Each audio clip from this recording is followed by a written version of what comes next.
सबसे ऊंचा था वो है और रहेगा, भारत की शान था वो सदा अमर रहेगा।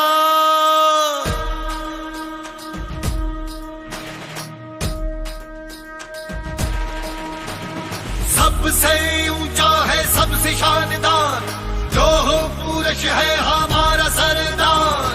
हो औलादी जिगरा मजबूत था वो, इस धरती माँ का सपूत था वो।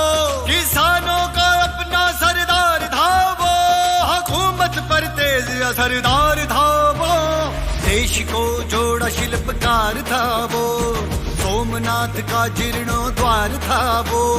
ऋण आज उसका चुका रहे हैं हम, उसे अंबर से ऊंचा, अंबर से ऊंचा, अंबर से ऊंचा, अंबर से ऊंचा उठा रहे हैं। सरदार एक किसान से लेकर लौह पुरुष तक, सरदार एक स्वप्न दृष्टा युवा से लेकर एक दीर्घ दृष्टा महापुरुष तक, सरदार एक सफल बैरिस्टर से लेकर एक कुशल नेता तक, सरदार गांधी जी के अनुयायी से लेकर उनके अंत समय के साथी तक, सरदार सुशासन के प्रणेता से लेकर सत्याग्रह के सेनानी तक, जिसने अपनी पहली सांस से लेकर आखिरी सांस तक भारत की प्रजा को कभी अकेला नहीं छोड़ा, जिनका जीवन लगन, संकल्प, साहस, अनुशासन और परिश्रम का साकार रूप था। उसी चक्रवर्ती सन्यासी सरदार वल्लभ भाई पटेल का आज ही के दिन यानी 31 अक्टूबर 1875 को गुजरात के नाडियाड में एक किसान परिवार में जन्म हुआ था। उनके पिता का नाम झवेर भाई पटेल एवं माता का नाम लाडबा देवी था। सरदार पटेल की शिक्षा का प्रमुख स्रोत स्वाध्याय था। उन्होंने लंदन से बैरिस्टर की पढ़ाई की और उसके बाद पुनः भारत आकर अहमदाबाद से वकालत शुरू की। तब भारतीय नेताओं की सरगर्मियों से उनका कोई वास्ता न था, परंतु महात्मा गांधी से प्रेरित होकर सरदार पटेल ने स्वतंत्रता आंदोलन की लड़ाई में अपना पहला योगदान खेड़ा संघर्ष में दिया।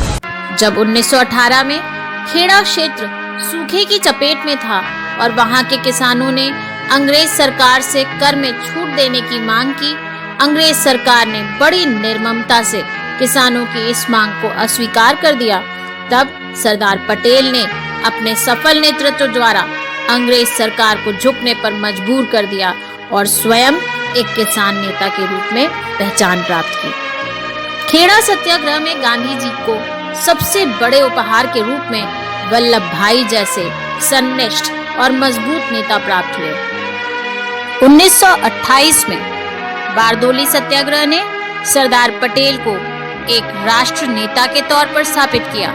सरदार देश के ऐसे पहले नेता थे जिन्होंने महात्मा गांधी के सिद्धांतों पर चलते हुए भारत के किसानों को एकजुट कर इतना बड़ा आंदोलन खड़ा किया, जिसके बाद वहां के किसानों ने इनको सरदार की उपाधि दी और भारतीय राष्ट्रीय कांग्रेस के कलकत्ता अधिवेशन में भी इस उपाधि को सार्वजनिक मान्यता दे दी गई। पटेल जी ने बारडोली के किसानों को संबोधित करते हुए कहा था, सरकार तो बंदूकों, भाले और अस्त्र शस्त्र की शक्तियों से पूर्ण है। वह एक निर्दयी और जालिम सरकार है। यदि उन हथियारबंद निर्दयी विदेशी शक्ति के प्रहारों को सहने का साहस तुम में है तो आगे बढ़ो। अपमानित जीवन से कहीं अच्छा स्वाभिमान युक्त, स्वतंत्रता युक्त जीवन है। चाहे कितनी ही विपत्तियां आए, मैं आपके साथ हूँ। वल्लभ भाई पटेल, जिन्होंने भारत के पहले प्रधानमंत्री बनने के अवसर को प्राथमिकता नहीं दी, परंतु 565 रियासतों में से एक को भी छोड़ने को तैयार नहीं थे ताकि भारत एक एकीकृत राष्ट्र बन सके। देसी रियासतों को मिलाकर अखंड भारत की रचना की समस्या को सरदार ने जिस सरलता से पलक झपकते सुलझा दिया था, ऐसा उदाहरण पूरे विश्व के इतिहास के पृष्ठों पर मिलना असंभव है। एकीकरण की समस्या को सुलझाते समय एक ओर भोपाल और इंदौर, दूसरी ओर जोधपुर तथा जैसलमेर, तीसरी तरफ हैदराबाद, जूनागढ़ और कश्मीर, जबकि चौथी दिशा में त्रावणकोर के रामास्वामी अय्यर थे। ये सभी भारत में एकीकृत होने को तैयार नहीं थे। ऐसे हालात में सरदार ने न केवल अपनी कुशाग्र बुद्धि से बल्कि धैर्य, सहनशीलता का परिचय दिया एवं हैदराबाद के निजाम को अच्छा सबक सिखाया और उसको झुकने पर मजबूर कर दिया। भौगोलिक और भावनात्मक रूप से भारत को एक करने में हमारे पहले उप प्रधानमंत्री एवं गृह मंत्री ने जो महत्वपूर्ण कार्य अपनी नीतिगत दृढ़ता के साथ किया, इसके लिए राष्ट्रपिता ने उन्हें लौह पुरुष की उपाधि दी। कर्तव्य ये है कि हमें निश्चय कर लेना चाहिए कि हमें हिंदुस्तान में सबको भाई भाई की तरह के रहना है और एक दूसरे के साथ गुरका गुरकी करने से कोई काम नहीं होगा और इस तरह से नहीं करना चाहिए। कोई भी कौम हो, हिंदू हो, मुसलमान हो, सिख हो, पारसी हो, ईसाई हो, सबको यही समझना चाहिए कि ये हमारा मुल्क है, सब एक माँ बाप के फर्जंद है, इस प्रकार हमें रहना चाहिए। पटेल जी ने अपने ऐतिहासिक कार्यों में सोमनाथ मंदिर का निर्माण करवाया। वे इस बात से भली भांति अवगत थे कि सोमनाथ पर आक्रमण ने हमारी संस्कृति को आहत किया था, जिसका जीर्णोद्धार करवाकर उन्होंने हमारी संस्कृति को फिर से भव्यता प्रदान की। इतना ही नहीं, गोवा को पुर्तगालियों के कब्जे से मुक्त किया, कश्मीर समस्या का समाधान निकालने का प्रयत्न किया। पटेल जी के इन्हीं अप्रतिम योगदान के लिए सन 1991 में उन्हें मरणोपरांत भारत रत्न से सम्मानित किया गया। सन 2014 को भारत सरकार द्वारा उनकी जन्मतिथि को राष्ट्रीय एकता दिवस के रूप में घोषित किया गया। 31 अक्टूबर 2013 को सरदार पटेल की 137वीं जयंती के अवसर पर स्टैचू ऑफ यूनिटी की विशालकाय मूर्ति, जिसकी ऊंचाई स्टैचू ऑफ लिबर्टी से दुगनी है, के निर्माण का शिलान्यास किया गया।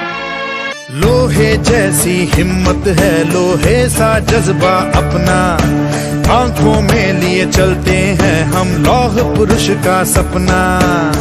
हम चलते हाथ लिए अमन प्रेम की रोशनी, देश ही दिल देश ही जान, इस देश के ही है हम। देश मेरा मैं देश का, दिशा से चुनकर आए कुछ ऐसा हम कर जाएं, व्यक्तित्व तराशे ऐसा जो मुल्क के काम आ जाए। नेतृत्व की अमर कहानी हर सांस में हम दोहराए, मेहनत कर हिम्मत से हम देश की आन बचाए। हम चलते हाथ लिए अमन प्रेम की रोशनी, देश ही दिल देश ही जान, इस देश के ही है हम। भारत का इतिहास सदैव इस महान, साहसी, निर्भयी, अनुशासित, अटल शक्ति संपन्न पुरुष को याद रखेगा और देश के प्रति भक्ति और समर्पण की प्रेरणा लेता रहेगा। जय हिंद, जय भारत।